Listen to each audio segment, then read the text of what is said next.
And welcome to another Round the Rotary with me, your host, J.P. Warren. And with us today, we have Derek Nixon, President and Chief Executive Officer. That just sounds more important when you say Chief Executive Officer. I do like that, yeah. And then we have also sitting with us today, we have Jayme Sperring, Vice President of Marketing and Business Development at Varel International Energy Services. Appreciate you having us. Yeah, absolutely, guys. And y'all just flew in from Midland, huh? Yeah, we just flew in this morning, came straight down here, and we're excited to be here. All right, so you got a full night's rest. You ready to go today? You prepping for this? Everyone's excited? We had a full night's rest and ready to roll. Good. Derek's lying. We had about 2 hours sleep coming in here on fumes, and we're now just a little Topo Chico just to settle the belly. Topo Chico helps after a night. It does. All right, it does. Not as good as sleep. So anyway, guys, let's kind of get this kicked off. I mean, this is the first time we've had two people on, two guests on the podcast at the same time. So I'm kind of looking forward to see how this kind of evolves and goes. And I think that y'all have a lot of exciting stuff to talk about, actually, which I'm pretty pumped here, and I think the listeners will too. So why don't we start off with you have something you want to? No. You want me to start off with your background? Sure, absolutely. So it's the background started 14 years ago with Varel. It was in the field. Actually, the first job I had was cleaning drill bits in the Barnett Shale. So it was rerun 12 1/4 TCIs or Meltus. Started there. Eventually got tired of cleaning all the drill bits. Drove out west to Granbury area. Started calling on some rigs there in the field. From there, it was field sales in the Barnett. Things were blowing and going. High rig count, rigs everywhere you looked. Great time, great learning experience. We miss those days, don't we? Those days were, I have this conversation with multiple people that were in the Barnett. It was the glory days of the shale. Oh, man. It truly was. So it was a few years in the field, then moving into technical sales, so calling on Chesapeake superintendents, driving up to Oklahoma, calling on the Chesapeake engineers. Broke my teeth in there. It was everybody else referred to me back then as Braveheart, being the only Scottish guy in Fort Worth at that time calling on rigs. That's how you brand yourself, though. That's a good brand. It's a little, just we talked about differentiation. That's right. And to this day, there's still guys that is their go-to automatically. So, a couple years of doing that, then kind of looking after the district. So, moving into kind of district manager role, regional manager role, and got a phone call one evening late that the manager in Oklahoma was leaving. My wife was heavily pregnant with twins at the time. I think in and out of hospital, going into labor. I think at this point we were at the 8 months.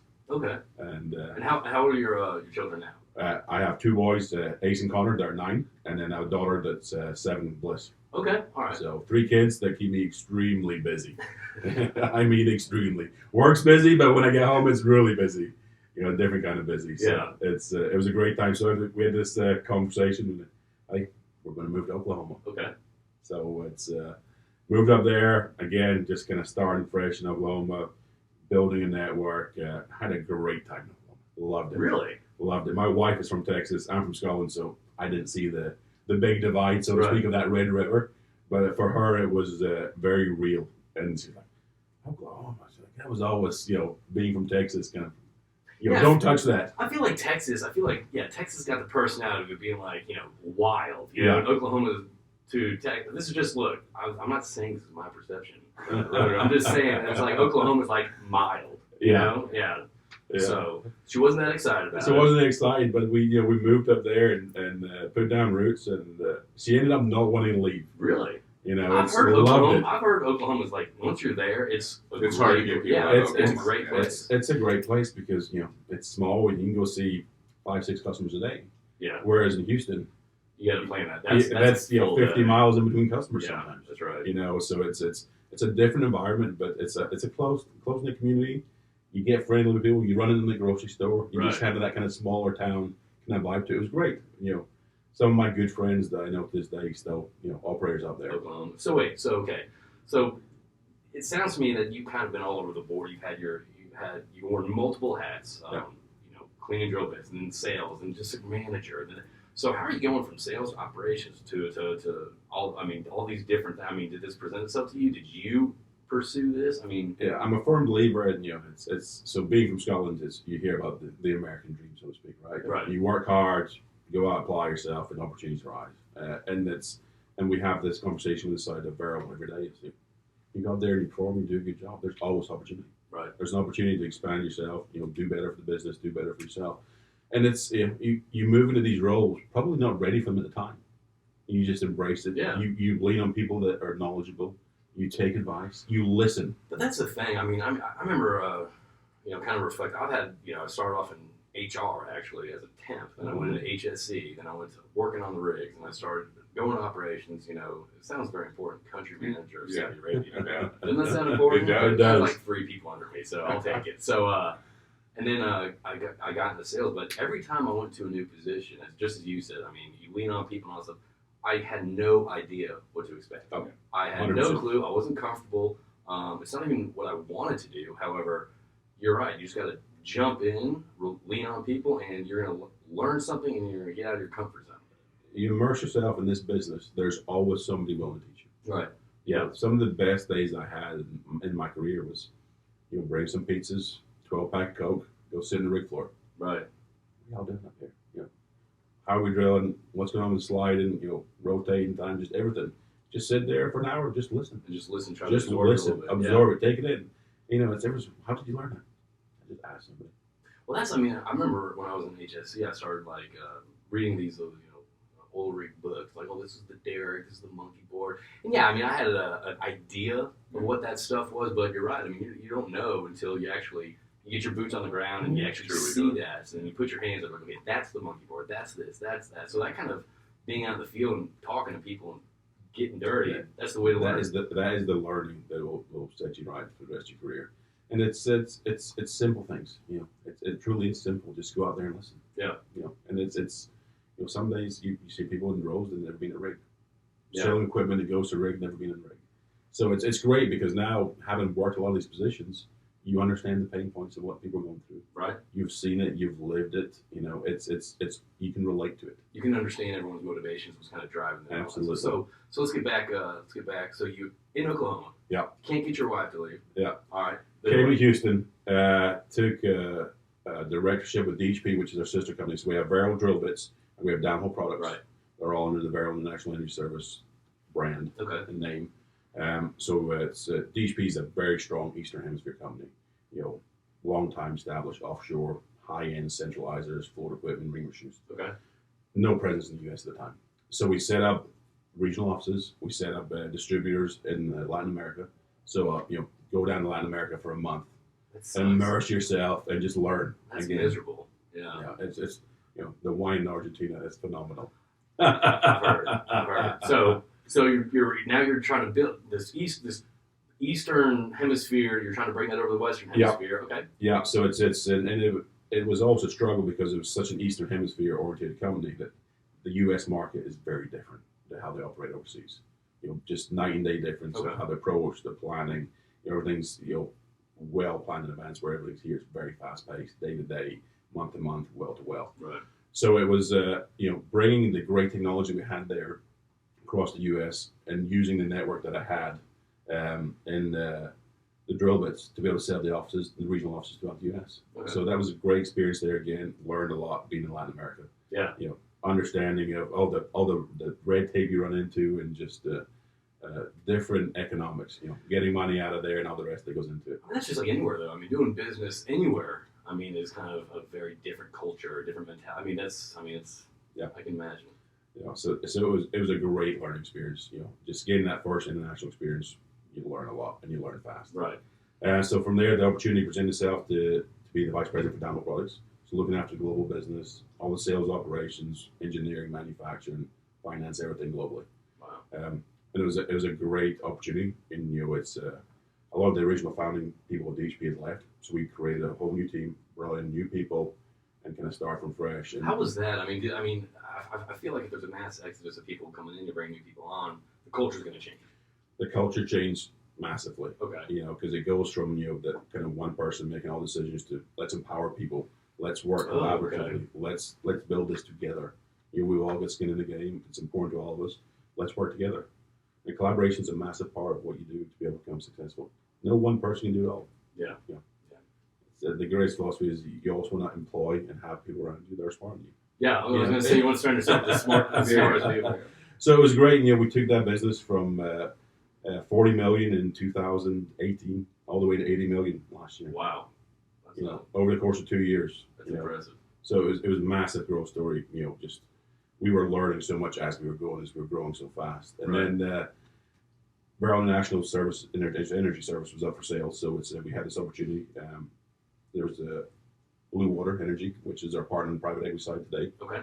They came in and bought the business with Nixon Energy, and then Sandvik retained a minority interest in the business.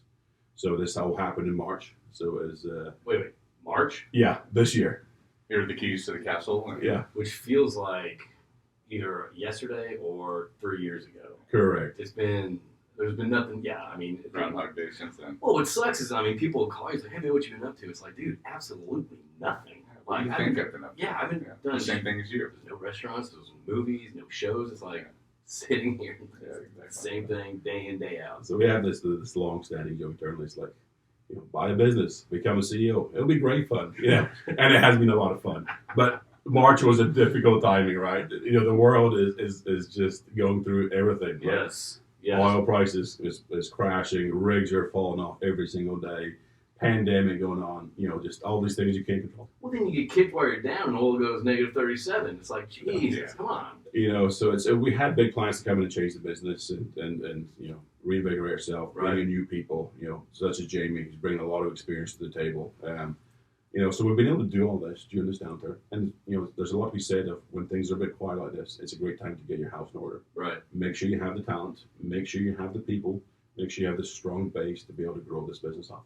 And that's interesting, too. I mean, obviously, March is something that no one ever planned, but I think the fact that these big changes happened in March, and now it's something like, dumpster fire, nothing, no activity is extremely low, and it kind of does present an opportunity to polish, shape, or shift your company. So it's kind of an opportunity. It was an opportunity, and we are blessed that we would have a massive international exposure. Right. So as the U.S. was dropping quickly, we had this large part of international business that was still humming on pretty nicely. Now we're seeing the reduction internationally. The U.S. is kind of flatlined. So it's we have JV set up in Saudi, local manufacturer, big contracts with all the NOCs overseas. So being able to balance this, and it's when you're U.S.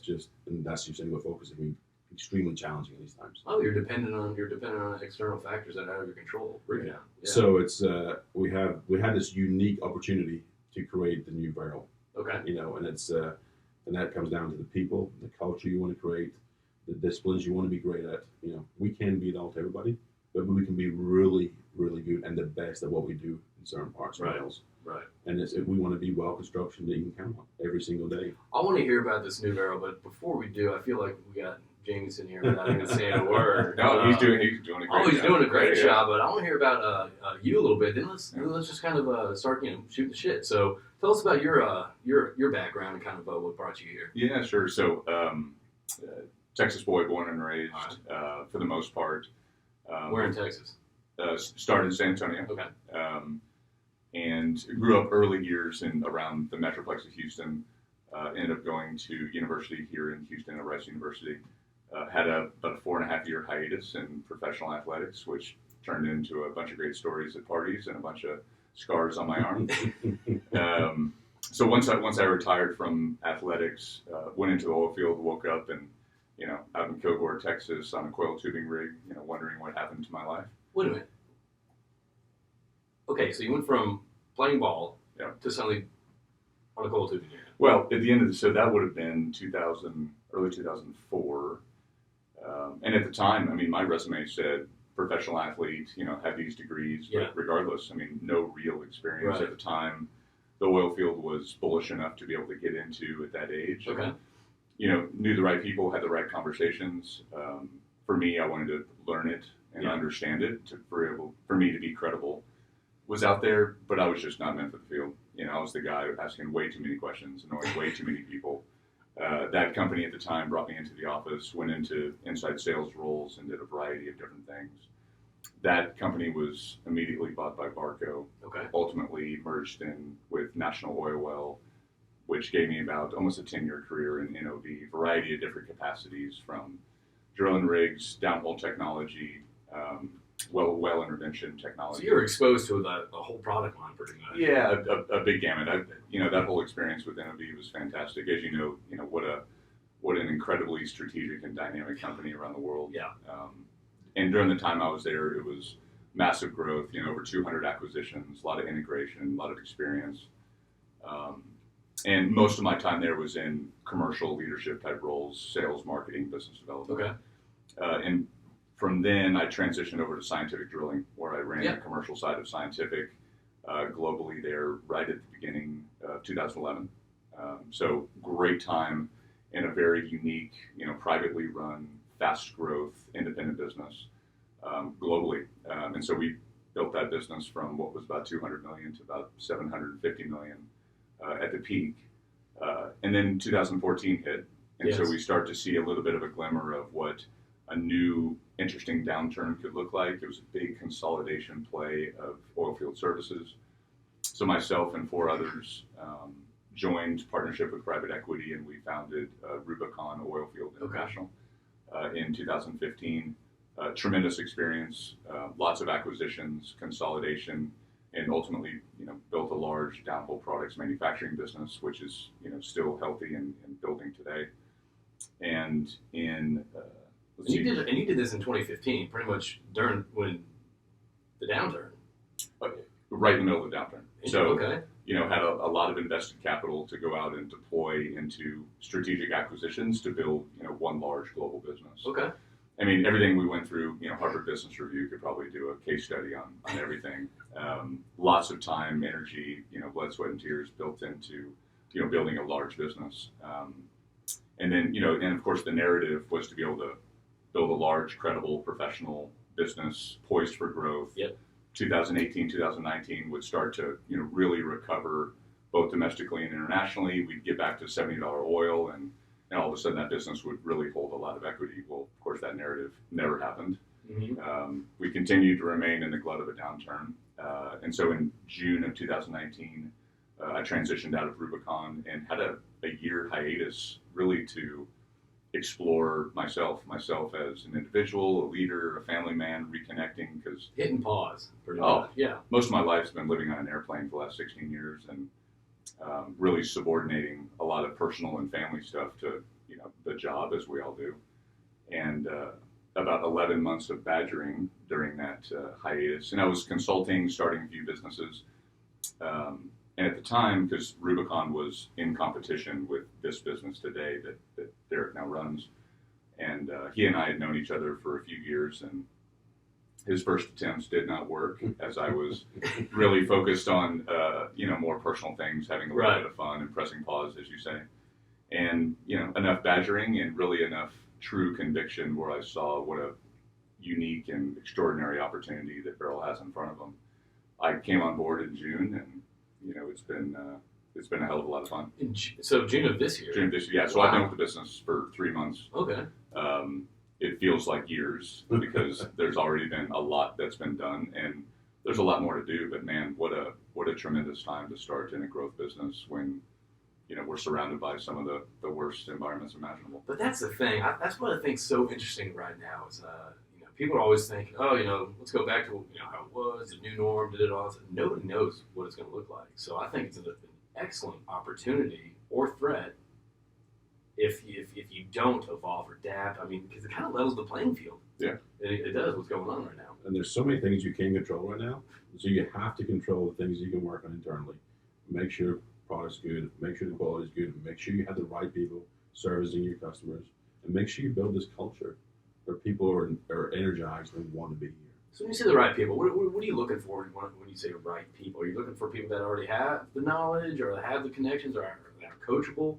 It's you want to find that blend, but it's people that are willing to go above and beyond these days makes a difference. Because you can't teach that. You can't teach that, right? And you can have sometimes the best people out there, but they have too much of an ego, right? And you don't want that weighing down your team. It's Jayme and I know we refer to this. There's a book about rugby. It's called Legacies, based on the All Blacks, which is the best rugby team in the world. New Zealand. Yes. New Zealand All Blacks. And it's they have a motto there, which is just no egos allowed. No matter how good you are, it doesn't matter because you're just going to influence everybody else. So you want to check your ego at the door. Yeah. And I would categorize it slightly differently. I think life is too short to work with people who suck. Yeah. And as we go forward and you talk about the talent that you acquire and how you look at people, I think oftentimes the nomenclature is, people are your most sustainable competitive advantage. And although there's some truth to that, I mean, you can have the highest performing, most talented people across your organization, but if there is not truly a shared fate to work together with your teammates and have a team-based culture, you're ultimately never going to achieve what you want. So really, it's not your people that are your competitive advantage, it's the relationships between your people that give you a sustainable competitive advantage. So, internal and external relationships. It's how they work internally together and how they are with customers. Right. It's one thing to go out and sell a tool or sell a product, but it's how is the follow up? What are we going to do extra? How can we earn your business? Let us give you one less thing to worry about. Right. Yeah. How do I make your life easier? Yeah. Trust. That's right. If you gain people's trust, that is the key to having success in this business. And we say this every day. It's go out there and work with people, partner with people, and show them what we can do. And people are always amazed when we start showing them what we can do. Right. Because there's a bit of we have a lot of great things going on, but people just are unaware of it. So what better time to go out and show people than right now? Well, I mean, how do you actually, during these times, how do you go out and show people? Yeah, and I think I'll let Jayme touch on that, but some of the techniques and the tactics we've had of just engaging customers and. Yeah, I mean, obviously there's no silver bullet. No. All around the world, there's all these external factors that are making it more difficult for people to get, face to face, and it's beneficial that we're being able to do that now. Right. As a quick note, Derek and I just got back from Midland early this morning, and last night we were with 20 some odd people, most of those customers. Everyone's gathered around, having a good time. Right. You're able to really be able to talk and build personal connections. You get in late, you wake up early, you run to the airport, you get back, you run out to your first podcast of the day, and for a moment you can pause and say, this is starting to feel a little bit better. We're starting to build a little bit more human connection. Right. Yeah. For what has been just a horrible 6 or 7 months. Which has been pretty brutal for me. I'm not sure about you. Well, I guess you're a people person, so I guess it's one of those things. Like I get charged up when I'm around. I call them frustomers. They're friends that are customers. And just like we talked about, you gotta you gotta establish a relationship, and not just let us know what we can do for you today. It's a genuine, vulnerable relationship with people, and you make them. You don't view them as a customer. You view them as a friend. Friend. Exactly. Always. Exactly. So I was getting, stir crazy. Oh, well, and if you're anything, both like Derek and I, you get your energy off of people. Yeah. So it's difficult. So what do you do? I think everyone's starting to learn and navigate through all this virtual world of Zoom and Skype and Teams and all that, and that's fine. I think customers for the most part are really getting comfortable in not being able to have the 30 sales professionals that come see them every day. Kind of liking it. Yeah. They're loving it. Yeah. And they're not bashful about saying that they're loving it. Yeah. So it is about doing things different, being a little bit bold. So for our sales team, you could do the general tactics of getting customers to answer emails or phone calls, but sometimes it's pick up your phone, take a video of yourself, talk to the customer as if you're talking to them over FaceTime, but send them a video to say, hey, this is Jayme Sperring over at Varel International Energy Services. I believe the things that you have going on in the Wolf Camp are very, very similar to the challenges that we're solving with many customers in your area. Would love to be able to talk about it. Now that you know my face, it's almost like we've already met, so no problem. So they feel more comfortable. That's right. They feel more comfortable. Plus, you took the time to do that, so they're more inclined. Yeah, and I think a lot of customers would see that. Oh, this is a little unorthodox. This is a little weird, but if that's the one email that person is going to remember versus the 50 that they got earlier that day. So it's really just kind of spurring, creative, bold, and memorable ways for the customer to be like, scratch his head a little bit. I don't know why I do business with Varel, but it just seems like they want it more. And so if we can show that 1% differentiation of just wanting it more and an undeniable passion for winning, then, that's how you can differentiate yourself. Right. I like that. Yeah. So right now, as Derek says, how do we tell a story? Well, largely Varel is an untold story. 70 years heritage. This business has been around forever, synonymous with the manufacturing of drill bits. And it's evolved over the years, but it's always been positioned as, let's call it a mid-tier provider to the industry versus what it really is, which is a preeminent provider of high technology, people that just undeniably care about winning in the customer Right. and building the customer experience. Because we could go out and talk about the various products that we have, but the variance between one technology to the next now is getting smaller and smaller. Customers love to drive commoditization. Mm-hmm. We don't help the process because we drive down price.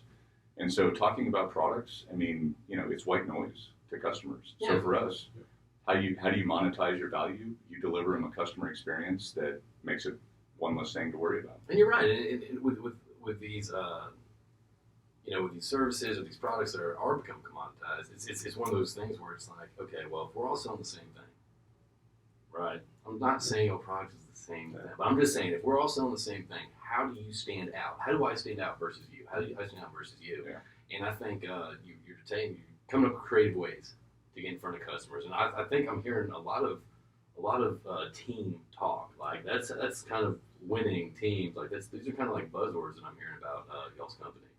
Yeah, and it goes back to that culture of how we want to be seen, what we want people to do. Every day if we come in and our people across the world can create impact, and they want to be part of a winning team. Right. It's why do you go to work every day? Because you want to make a difference. Yeah. And you want to have fun while you're making that difference. It doesn't have to be more complicated than that. Well, you should go to work like that. Some people just get up and do the grind, and if that's the case, You pick something else to do. yeah. As you said, life is too short to work with people who suck. I think it's a great quote. I think And you should take that and spread it. You don't think I wrote that down? I am going to spread that. And trademark it is important.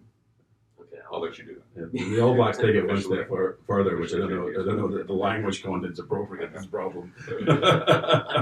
But I also think it's important for us to really be specific in what we mean by the customer experience, because a lot of people can say that, and a lot of companies can stand behind that on their brochures. When we talk about a team-based environment, it really is what a customer will feel when they are doing business with Varel. And what do you want them to feel? We want them to feel that they are they have a partnership where no matter what, we will stand behind our promises. Right. We will be forthright, honest, high integrity when things go wrong. And it really is about giving customers one less thing to worry about. The dirty little secret is they don't wake up every day thinking about which drill bit or which centralizer they're going to put in the hole. That's a rounding error as they look in their massive capital budgets and AFEs. What they want is, if Varel's going to say they're going to do something, unequivocally they know Varel's going to do it. And I don't want to worry about that. And I don't want to worry about it. Frankly, I just want to make sure that you're there for me, that you're going to do the right thing when things go wrong, because they will. And so when our customers have an experience with Varel, they know that all the way down to the rig floor at the field, we have some of the baddest dudes in this industry and ladies in the field covering their teams that are really making the magic happen at the rig site. In the offices where the engineers and supply chain and all the other necessary components of that E&P team need us, we are there in the office. We have teams that are tied together to those specific customers. And, we start from planning the well, from creating, geoscience and geological road mapping to make sure that they really, really understand the components between how our products, influence the formation. And, through the entire sales cycle of putting the product on the ground to post-analysis and giving performance recaps. Right. I mean, we cover them with tender love and care. And, it really is a membership subscription to this relationship. And when you have those, the experience. Yeah. That it really is. Anytime you subscribe to something, those people want your business every day. And for us, we want to earn the business repetitively every day. Yep. So that's what it is. It's a massive part. It's just, again, one less thing for a customer to worry about. They're busy all day, every single day. They don't have to worry about, is it getting out there on time? Is it the right thing? Let us take care of it for you. You don't want to be a nuisance. But I'm kind of interested. I want to talk about the new Varel because March, which is, anyway, so you've had this time, you've had these, I don't even know, it's September, you had from March until now. It's September. To bring some great people on. Yeah. And I want to hear about what the new Varel was. How are you guys going to burst through the door? When things turn around. Yeah, we have this unique opportunity because what do you hear every day right now? It's bad bad news every single day. You go on LinkedIn, you go on things. It's a lot of doom and gloom. I stay off the news, man. I stopped with the Yeah, news. you gotta do it. You got to remove yourself from it, and internally we feel there's so much opportunity in this market today. No matter the rig count, we feel there's opportunity everywhere we look. I agree. So to be able to recreate this business into how we vision it going forward, it's a unique time to do it, because everyone's wondering what are those guys doing over there. They're hiring all these people, they're making a lot of noise. What's going on? Is there not a pandemic happening? Yeah. No, there is. But we're just really excited about the opportunity. So we have, again, this unique opportunity just to move the business forward, create a new Varel of, again, going back to these key points of one less thing to worry about, customer experience, doing the simple things right every single day. Right. If we can do the basic things right every single day, that's what people want. They want consistency. Consistency from a product, consistency from an interaction with customer service, and just consistent across the board. And let Jayme expand on that a little bit further. And the fact that y'all have fun with this too is that transfers over too. Yeah. If someone sees you guys enjoying your job, they're gonna want to be around that.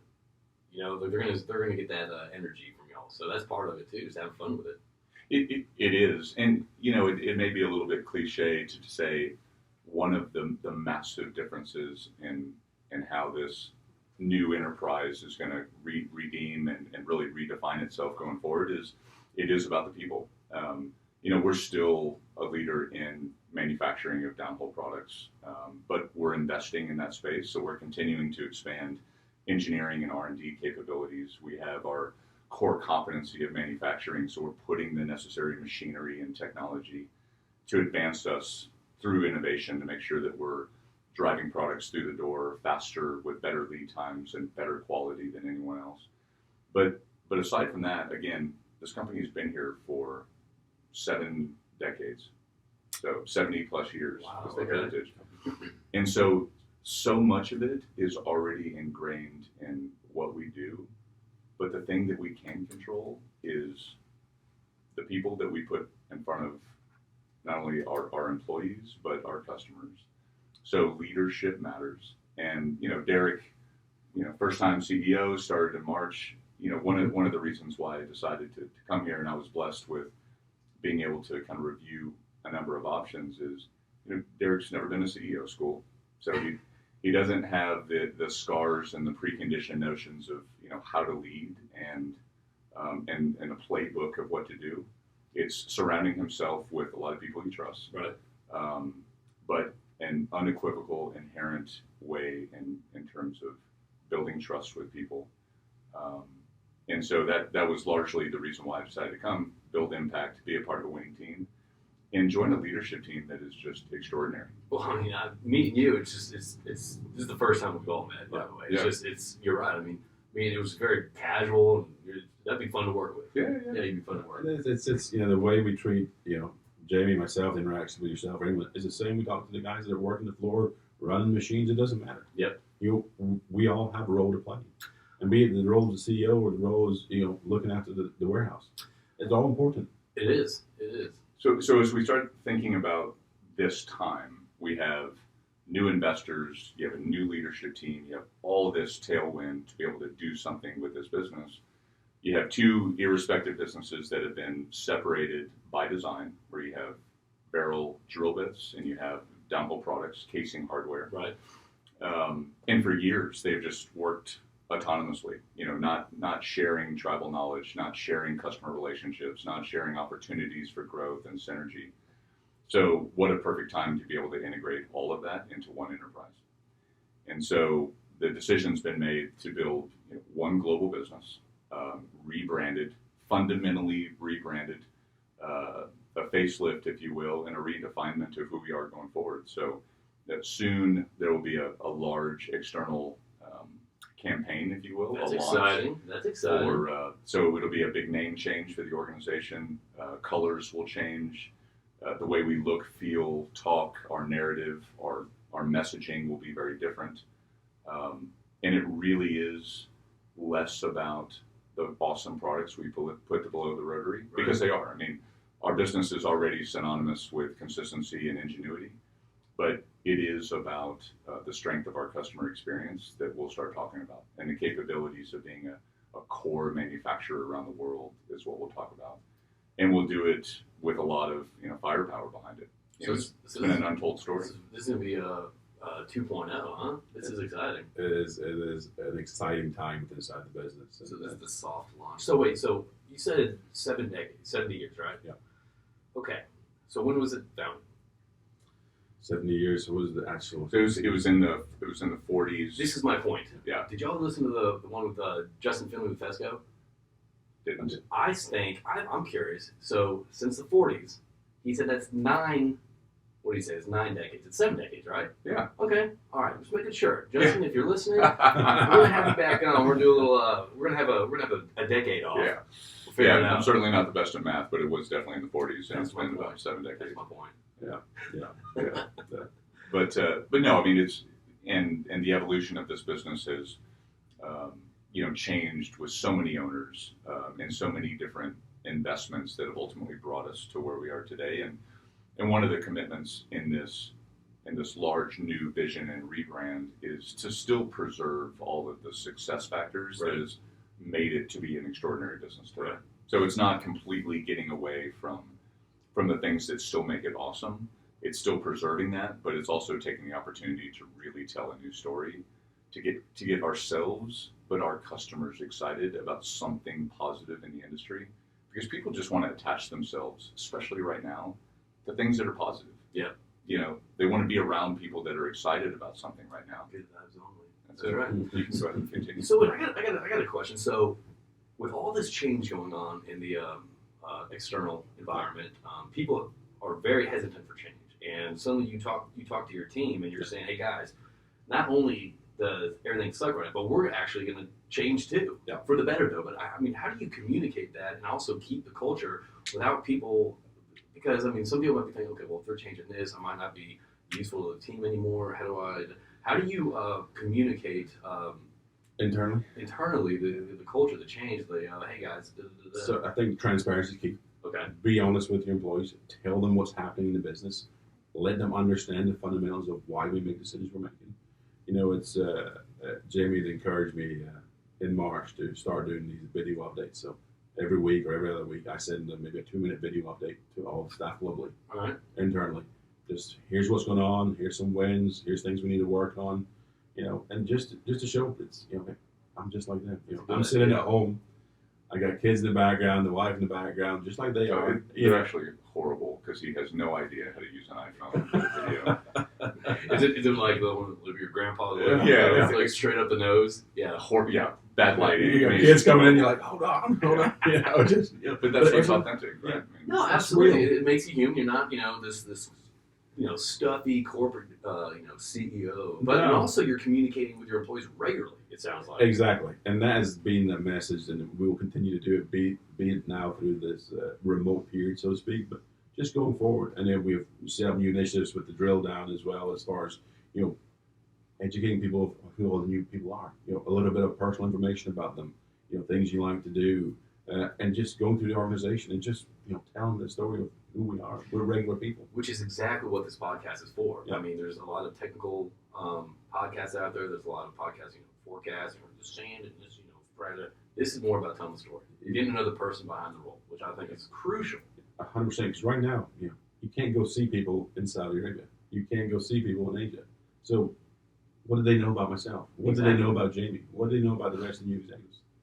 Nothing. They know a picture or a name. That's all. Another thing is too. I mean, you're not sticking your head in the sand waiting for this to pass. I mean, it sounds like you're kind of being active and just still kind of standing up tall and just kind of communicating and trying to get in front of customers. 100%. Every single day. Again, we talk about opportunity. It's we're going to get into different spaces. We are actively looking to get in different spaces every single day. We have great products and great tools, but what complements our great products and great tools right now? So we continue to look at opportunity, and we're going to continue to invest in this business and move it forward. All right. Okay, that's exciting. So has your I guess when you're bringing people onto this new team, this new not new culture, because it sounds like y'all have a pretty strong culture already, but if you're bringing people on, how is your hiring criteria? Has it shifted at all since March until now? I think we're recording this at the beginning of September. Yeah. Has it shifted? Are you looking at other key factors in employees? So I believe so, and it's about the customer experience. So it's understanding we have great technical resources and technical managers and account managers that do the day-to-day technical stuff, but then a great BD team that Jayme's leading. He has this great network of people and a great team that works for him now that's reaching customers every day, being creative, opening doors, nurturing those relationships. Because again, we go back to it's a people business. It truly is. Absolutely. The oil and gas business has always been about the people. So we look for putting people in positions to succeed. So identifying what the criteria is and making sure we hire into that criteria. Okay. All right. Yeah, I mean, it's been dynamic because during all this time where we're investing and hiring, I mean, we're one of the few companies out there that are consistently hiring, putting in, the right people in the right jobs. But during all that time, we've also had to make really, really tough decisions. Right. We've had reductions in force. We have had to implement the reduction in work weeks. And part of, when Derek talks about the culture around being excellent communicators, and it's all about transparency, and we probably share more with a global organization to the levels down where it's pretty unorthodox, to the point where someone would probably scratch their head and be like, do you really want to share all of that information with every employee? And we do, simply because in the absence of facts, people make things up. And so if we're making tough decisions in a world that's already has a lot of ambiguity, our employees deserve to understand why.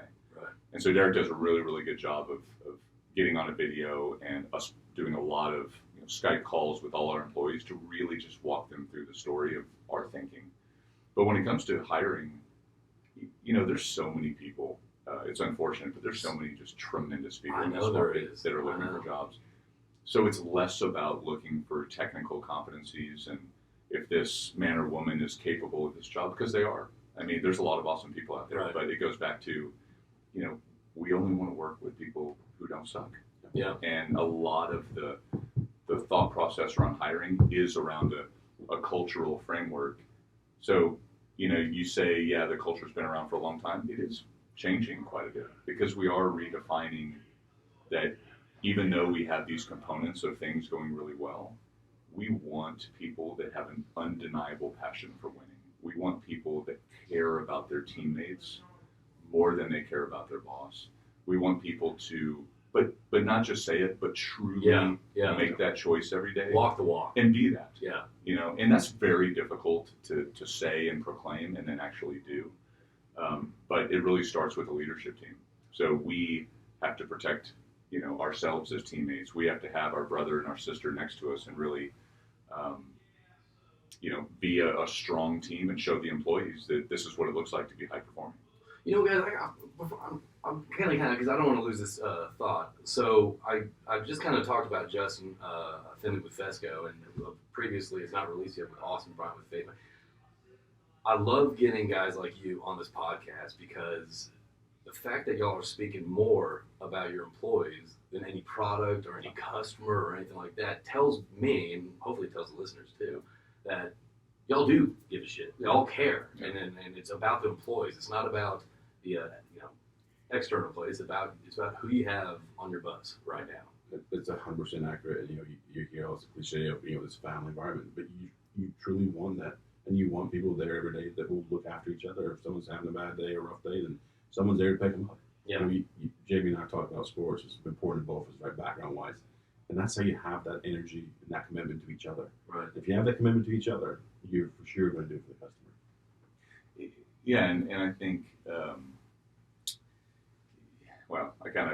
I lost my train of thought there, but that's my move. I'm good at losing my train of thought right there. That's right. What was the original question? Well, I was just talking about the family aspect of it, and actually caring for someone. Yeah. So, make no mistake, we are here to create value for our shareholders. Right. I mean, a large part of our business ownership is private equity. Private equity is looking for a return on their investment as quickly and most effectively as possible, bar none, full stop. And that's what we are here to do. But instead of us talking about how great our products are and pushing every dollar of revenue and every dollar of EBITDA.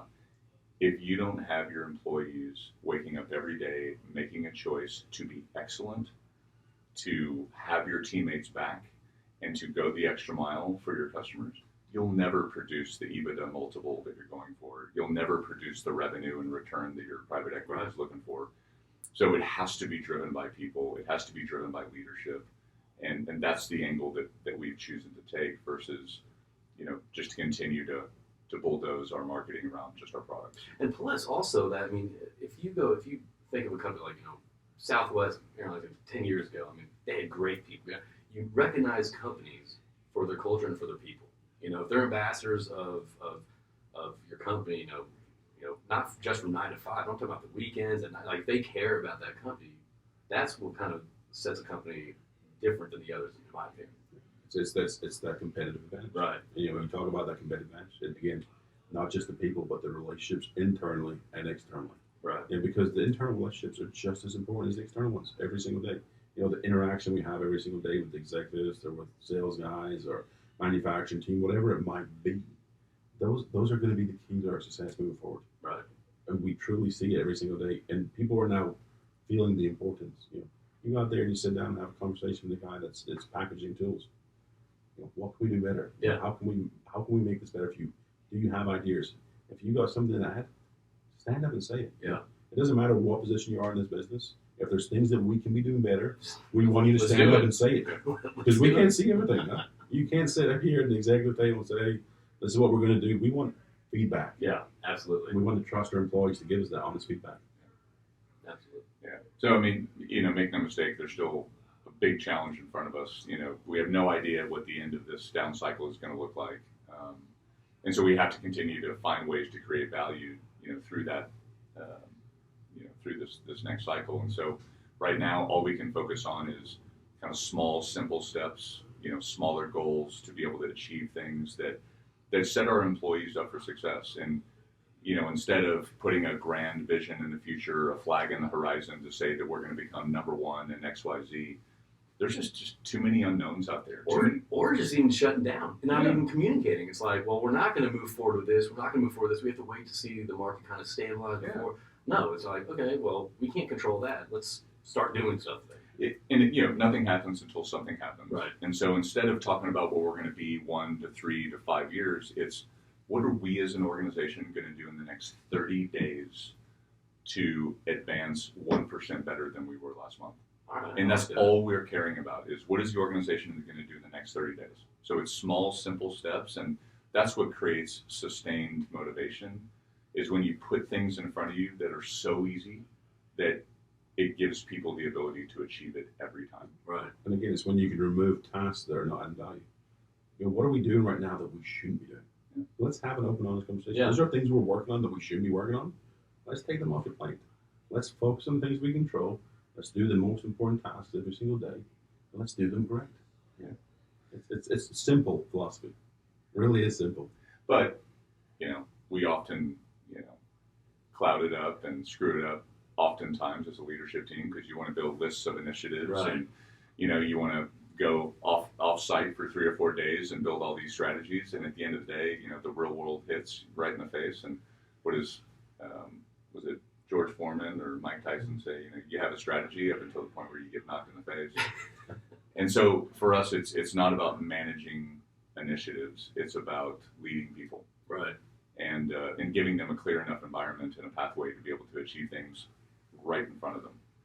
And then we recalibrate. And also, it sounds to me those little goals of 30 days out, hey, we're going to do this in 30 days. It gives people something that they can actually observe and strive for versus on 5 years, we're going to be here.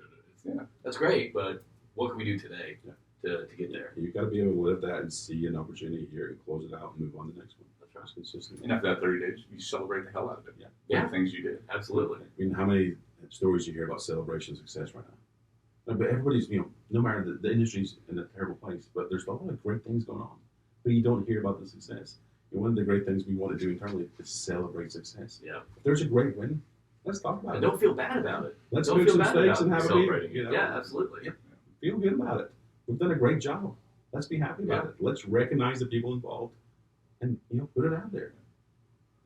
Oh, don't think it's a bad idea. You're right. I mean, to celebrate stuff. I mean, celebrate little achievements. I mean, we're not making record profits anywhere right now, but at the same time, if we are doing some achieving a goal that we had, absolutely celebrate. Yep, have to. I think people need to start beating their chest a little bit more about that. Not ego-driven, but also, like, besides, just to drown out the negativity and the noise.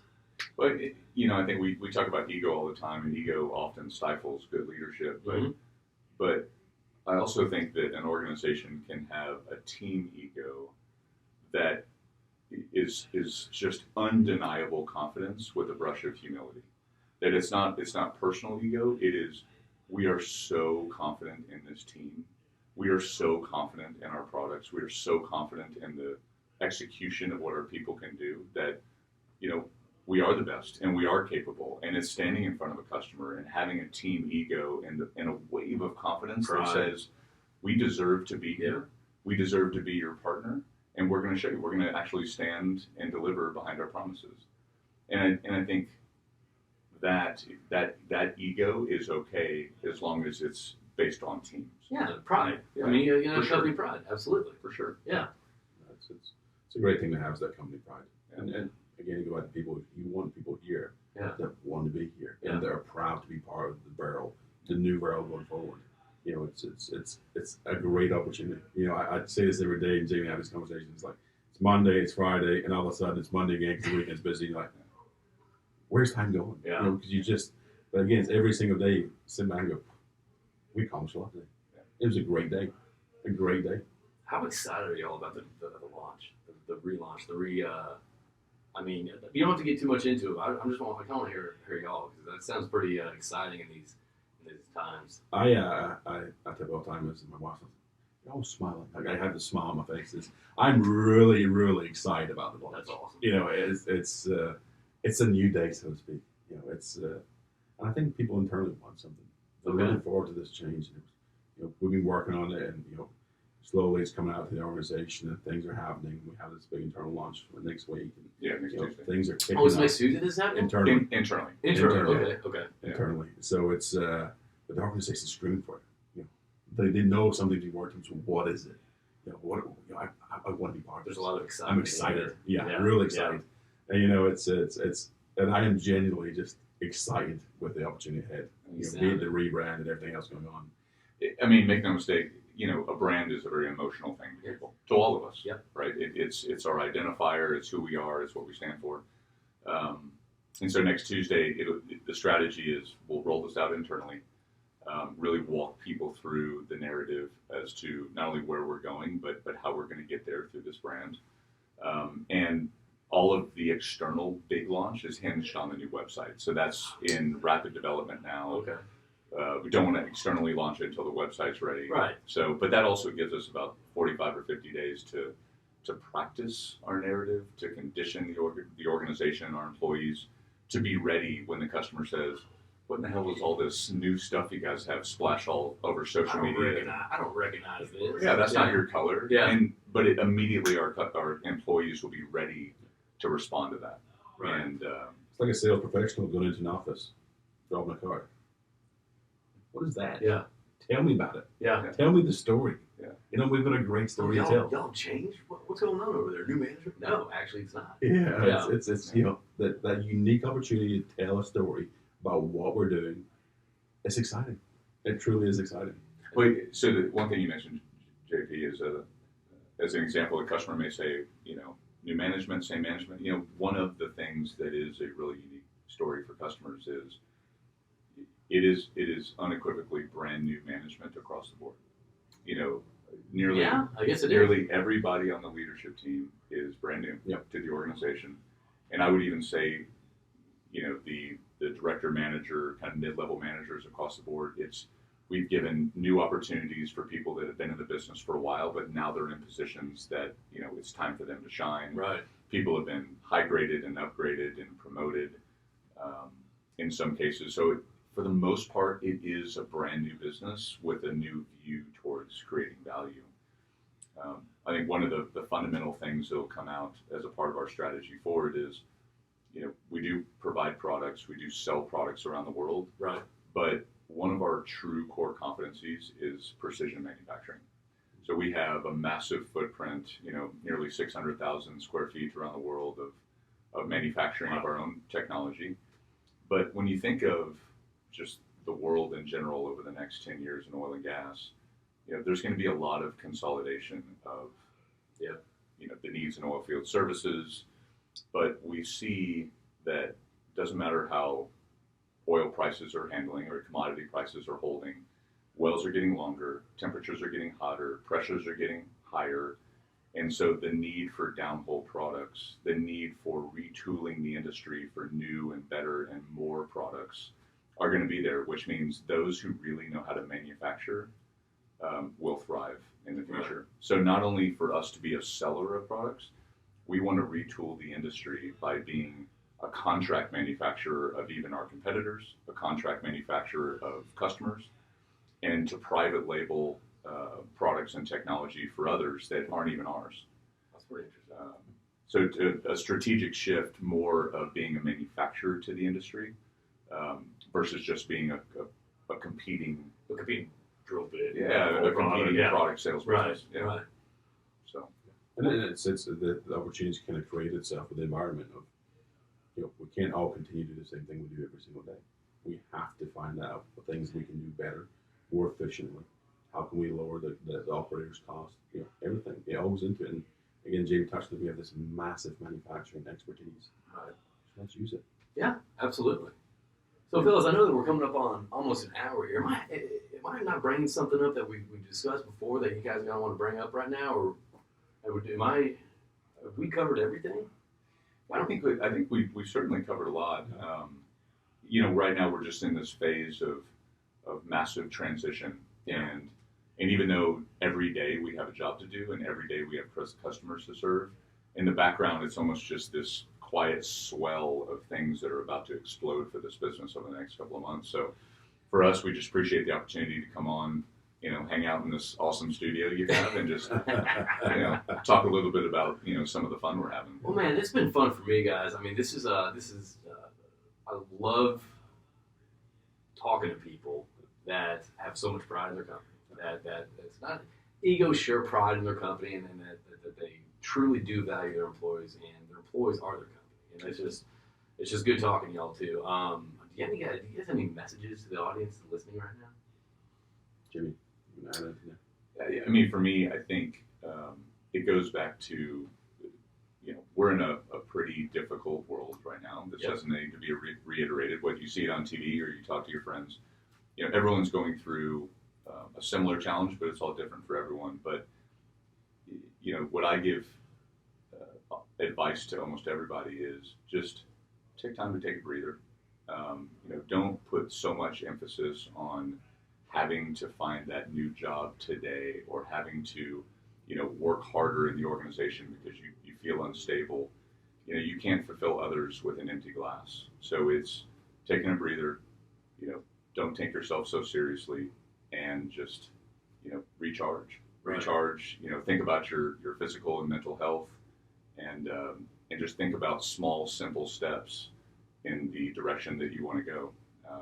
And make them so small that you'll be able to achieve them, and that's how you'll make progress. And I think just from the business side is the Varel that everybody knows from the past and what we're going to be moving forward. It's going to look a lot different. It's going to feel a lot different. We want it to feel different for the customers. And we're excited to show people, and just the, opportunity. One of the great strengths we have is our customer retention.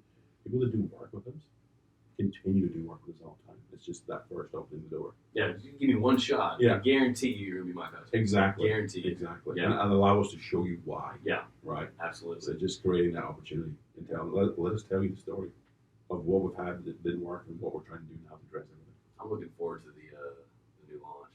Yeah, That's we going are to be too. pretty cool. I'm looking forward to seeing that. Yeah. And again, everyone, I guess I'd love to. Actually, I kind of want to have y'all back on after y'all do the launch after a couple months. And just Let's kind of do talk it. about it. Let's Yeah, do we it. definitely have would lots to love talk to. about. Let's do Yeah, that. Absolutely, yeah, guys. for sure. And again, everyone, this is Derek Nixon, President, CEO, and Jayme Sperring, VP Marketing and Business Development at Varel International Energy Services. So be sure to kind of keep them on your radar and go to their LinkedIn page, website, check it out. And if you have any questions for them or myself, you can reach me at Round the Rotary at cap-petro.com. Again, that's Round the Rotary at cap-petro.com. And thank you for having us. No, It's thank been you. It's been great to be here. Fellas, after a long night flying, getting in here in Midland, working. Yeah, let's not work after 10 p.m. It's work, It's babe. work. It's work, babe. All right. It's always work. We're waking up That's it. early. We're playing hurt. So, That's it. fellas, I appreciate y'all coming in and just fitting this in your schedule. I know y'all have a busy day, but I look forward to chatting with y'all soon. Good. Appreciate it. Thank you very much. All right, guys. All I'll right. talk to y'all soon.